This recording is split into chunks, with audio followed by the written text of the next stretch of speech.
Barrister साहब, आपको खुश आमदीद कहते हैं प्रोग्राम में। सबसे पहले तो ये बताइएगा कि 26वीं आईनी तरमीम तो मंजूर कर ली थी और उसके बाद से अब उस पर अमल दरामद भी डेफिनेटली हो रहा है और इकदाम भी उठाए जा रहे हैं, लेकिन इसके बावजूद कानून साजी हो रही है, बिल पेश किए जा रहे हैं। क्या वजह है? हुकूमत को क्या कोई ख़तरा है, कोई खौफ है जिसकी वजह से ये तमाम तर इकदाम किए जा रहे हैं? बहुत शुक्रिया ज़ीशान साहब मेरी राय जानने के लिए। लेकिन तशवीश की बात ये नहीं होती कि पार्लियामेंट कानून साजी क्यों कर रही है। तशवीश की बात तो ये होती है कि पार्लियामेंट कानून साजी क्यों नहीं कर रही है। जिस तरह अगर अदलिया फैसले नहीं करेगी सर, टाइमिंग भी बहुत अहम होती है ना। फिर टाइमिंग कौन सी कि किस में लिखा है आइन में कि क्या टाइमिंग क्या होनी चाहिए? उसका ये इख्तियार है। आपको कोई रोक सकता है कि आप 12 बजे रोटी खाएं या 2 बजे खाएं? ये कौन की कहाँ पे टाइमिंग स्पेसिफिक है कॉन्स्टिट्यूशन के अंदर? जरा मुझे मेंशन कर दें। देखिए, ये पाकिस्तान के अंदर एक तो ये जो बदगुमानी है और खसूसी तौर पे सियासी इदारों के साथ, पार्लियामेंट के साथ ये बदगुमानी है कि वो कानून साजी करेगी तो गलत करेगी। वो कानून साजी क्यों कर रही है? उसे कानून साजी नहीं करनी चाहिए, ये टाइमिंग नहीं है। फिर उसके बाद ये मुतालबा किया जाता है कि उसकी तरफ से की गई कानून साजी को अदलिया का लदम करार दे, जो कि अदलिया का इख्तियार ही नहीं है। अगर अदलिया ऐसा काम करेगी तो गैर आईनी काम करेगी। जिस तरह अगर सुप्रीम कोर्ट कोई फैसला करे और पार्लियामेंट उस पर अपील सुनना शुरू कर दे तो वो गैर आईनी काम होगा, या एग्जेक्टिव आपकी अदालत लगा के बैठ जाए वो गैर आईनी काम होगा। तो मैं समझता हूँ कि थोड़ा सा इन चीजों को देखिए। पार्लियामेंट कानून साजी कर रही है, हमें आदत हुई है ऐसी नकम्मी पार्लियामेंट की पिछले 4 साल में जो दौर था पीटीआई का, कि जब ना किसी के साथ गुफ्तगू होती थी ना कोई कानून साजी होती थी। कानून साजी उन्होंने की तो सिर्फ ये की कि बाजवा को एक्सटेंशन कैसे देनी है, इसके अलावा उन्होंने कोई कानून साजी नहीं की। तो मैं ये समझता हूं कि ये जो प्रोपेगेंडा है इसे कम करना चाहिए। पार्लियामेंट का बुनियादी काम ही ये पार्लियामेंटेरियन अगर कानून साजी नहीं करेंगे, देखिए ना 3 बिल आए हैं जिस पे आपने बात की। एक बिल है जजेस की तादाद बढ़ाने का। ये लीगल फ्रेटर्निटी हम लोग जानते हैं कि हर एक का मुतालबा है कि इंसाफ की फराहमी के लिए जजेस की तादाद बढ़ाएं। सुप्रीम कोर्ट में भी हाई कोर्ट के जजेस पूरे करें, नीचे भी अदालतें बढ़ाएं। बैरिस्टर साहब, ये 26वीं आईनी तरमीम की मंजूरी में तो मौलाना साहब आपके साथ आ गए थे, पीटीआई ने तो खैर वोट नहीं दिया था, लेकिन ये जो जजेस की तादाद बढ़ाने वाला मामला था इसमें तो जेयूआई ने भी मुखालफत की है। कोई बात नहीं, जेयूआई की जरूरत भी नहीं थी। ये कोई 2/3 अक्सरियत इसमें चाहिए नहीं है, ये तो सिंपल मेजॉरिटी है तो उस पर हो जाती है। तो मौलाना साहब को सर, जानना मैं ये चाह रहा हूं कि जो उनकी जानिब से लॉजिक्स दी गई हैं, आप समझते हैं कि उसमें वजन है? देखिए, अगर सारी लॉजिक्स में जो हुकूमत की हैं उसमें वजन होता तो मौलाना साहब हुकूमत में बैठे होते, और अगर सारी लॉजिक्स मौलाना साहब की में वजन होता तो फिर हुकूमत मौलाना साहब के हाथ में। तो इसलिए मेरे ख्याल से लॉजिक्स होती हैं, अपनी अपनी राय होती है।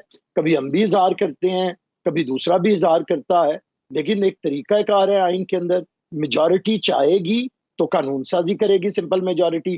2/3 मेजॉरिटी चाहेगी तो आइन में तरमीम करेगी। ये बुनियाद आइन ने उसे दी है, तो इसलिए इस पे परेशान नहीं होना चाहिए। परेशान तब हो अगर आइन में तरमीम की जरूरत हो और पार्लियामेंट ना करे, अगर कानून साजी की जरूरत हो और पार्लियामेंट ना करे, अगर पार्लियामेंट अपना काम ना करे तो फिर परेशान होना चाहिए। अगर हमारी अदलिया 190वें नंबर पे है कि वो इंसाफ की फराहमी नहीं कर रही, हमें इस पे परेशान होना चाहिए। अच्छा सर, 26वीं के बाद अब 27वीं का भी सोचा जा रहा है। इस बारे में बहुत सी खबरें आ रही हैं। क्या मतलूबा नतायज 26वीं आईनी तरमीम से मिल नहीं पाए थे? देखिए, 1973 का आइन मुत्तफिका था, लेकिन उसमें भी 26 तरमीमें हुई हैं। 27वीं भी हो सकती है, 28वीं भी हो सकती है, 67वीं भी हो सकती है, 68वीं भी हो सकती है। ये आइन ने पार्लियामेंट को इख्तियार दिया है, जब वो चाहे करे। तो ये क्यों सवाल है, मुझे तो ये समझ नहीं आती कि ये क्यों प्रोपेगेंडा है कि आइन में तरमीम क्यों की जा रही है। और आइन में तरमीम, अभी आपने कहा कि वो डिटेंशन में रखना है 3 से 6 महीने मशकूक अफराद को, तो आप देखिए अमेरिका में ज्यादा रखा जा रहा है। यूके में जब उधर दहशत गर्दी आई तो हमारे मुल्क में तो दहशत गर्दी की आमाजगा बना रहा है ये मुल्क।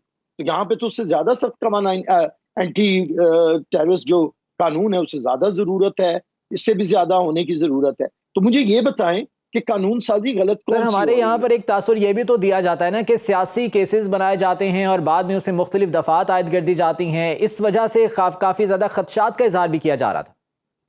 जी बिल्कुल, अगर ये खदशात हैं तो ये नहीं होने चाहिए। اسی کے لیے عدالتیں موجود ہیں. عدالت اگر دیکھے گی کہ یہ شخص سیاسی ہے اور اسے دہشت گرد بنایا جا رہا ہے تو عدالتیں اسے ریلیف دیں گی. اس میں پریشانی کی کون سی بات ہے؟ یہی عدالتوں کا کام ہے نا. عدالتوں کا کام آئینی ترمیم کو کالعدم قرار دینا نہیں ہے. عدالتوں کا کام یہ ہے کہ جو دفعات اس پہ لگائی گئی ہیں ملزم ایکیوز کے اوپر، کیا وہ ان دفعات پہ پورا اترتا ہے یا نہیں اترتا؟ کیا یہ جیٹ بلیک ٹیررسٹ ہے یا یہ ایک پولیٹیکل ورکر ہے؟ عدالتوں نے دیکھا تو نہیں ہے. انہوں نے منتخب وزیر اعظم کو آئین دینے والے کو پھانسی لگا دی اور ٹیررسٹ کو آزاد کر دیا. تو عدالتوں کا کام یہ دیکھنے کا تھا کہ ذوالفقار علی بھٹو کو پھانسی نہ لگاتی، یہاں پہ دہشت گردوں کو پھانسی لگاتی. یہ کام تھا اس کا جو اس نے نہیں کیا. تو یہ کام وہ کرے، پارلیمنٹ کو نہ روکے کہ اس نے کیا کرنا ہے یا کیا نہیں کرنا، اسے نہ سکھائے. جو اس نے بلنڈرز کیے ہیں اسے ٹھیک کرے اور آئندہ وہ بلنڈر نہ کرے. تو اس لیے بالکل پاکستان کے اندر یہ بھی ہوا ہے کہ ایک سیاسی جو لیکن آج سر کوشش تو ہمیشہ سے یہی ہوتی ہے نا، جو بھی حکومت میں ہوتا ہے اس کی کوشش ہوتی ہے کہ اپنی مرضی کے فیصلے لیے جائیں، اپنی مرضی کے جو ہے وہ اقدامات اٹھائے جائیں، اور اسی وجہ سے پھر مختلف خدشات بھی جنم لیتے ہیں. شان صاحب یہی میں عرض کر رہا ہوں کہ عدالتوں کو یہ کام نہیں کرنا چاہیے. عدلیہ کی آزادی یہ نہیں ہے کہ جج کا تقرر جج کرے. میری بات سنیں پوری. عدلیہ کی آزادی یہ نہیں ہے کہ جج کا تقرر جج کرے. عدلیہ کی آزادی یہ ہے کہ وہ آئین اور قانون کے تحت فیصلے کرے. وہ مجرموں کو، ملزم کو مجرم بنانے میں آئین کے مطابق چلے، حکومت کی ڈائریکشنز اور انسٹرکشنز نہ لے، نہ کسی اور ادارے کی لے. یہ کام آپ عدلیہ سے وہ کام نہ کروائیں جو اس کا نہیں ہے. جو اس کا ہے وہ اسے کروائیں. تو یہی میں کہہ رہا ہوں کہ عدلیہ نے 14 سال آج کے صدر پاکستان کو بے گناہ جیل میں رکھا اور ان کی ضمانت نہیں ہونے دی. جب ضمانت ان کی حق ہو گیا تھا تب بھی نہیں دی. اور ادھر تو یہ ہے کہ 3 مہینے میں گڈ ٹو سی یو کہہ کے اور لوگوں کو چھوڑا جا رہا ہے. جو وہ مان رہے ہیں کہ ہم سائفر ہم نے ڈی کوڈ کیا ہے، گما دیا ہے، کوئی نہیں پوچھ رہا. وہ مان رہے ہیں. سر ٹائم میرے پاس کم ہے، کوئکلی ذرا رسپونڈ کیجئے گا. جو پاکستان تحریک انصاف کے ساتھ ڈیل کی باتیں اس وقت کی جا رہی ہیں، کیونکہ ریلیف ملنا شروع ہوا تو اس کے بعد یہ ڈیل کی خبریں آنا شروع ہوئیں، کیا حکومت اس سے واقعی پریشر میں ہے؟ اس میں واقعی کوئی صداقت ہے؟ دیکھیے یہ تو حکومت کا معاملہ ہے. حکومت بتائے کہ وہ پریشر میں ہے یا نہیں. میں ایز اے پولیٹیکل ایکٹیوسٹ اور پیپلز پارٹی کے نمائندے میں یہ کہنا چاہوں گا. پیپلز پارٹی سر اتحادی نہیں ہے اس وقت حکومت کی، حکومت میں ہے نا؟ نہیں، ہم حکومت میں نہیں ہے. میرے ایک منسٹر کا نام بتا دیں جو حکومت میں. سر آپ کے لوگ جو ہیں وہ باقاعدہ ووٹنگ کر رہے ہیں. پاکستان پیپلز پارٹی کے چیئرمین بلاول بھٹو زرداری تمام تر بھاگ دوڑ کر رہے تھے 26 امینڈمنٹ کے لیے. صاحب ایک سوال کریں، مجھے جواب دے لیں گے پلیز. جی بات یہ ہے کہ میں وہ کام ہم پارلیمنٹ میں کر رہے ہیں، پارلیمنٹ میں سپورٹ کر رہے ہیں. ہم ہر اس قانون سازی کی حمایت کریں گے.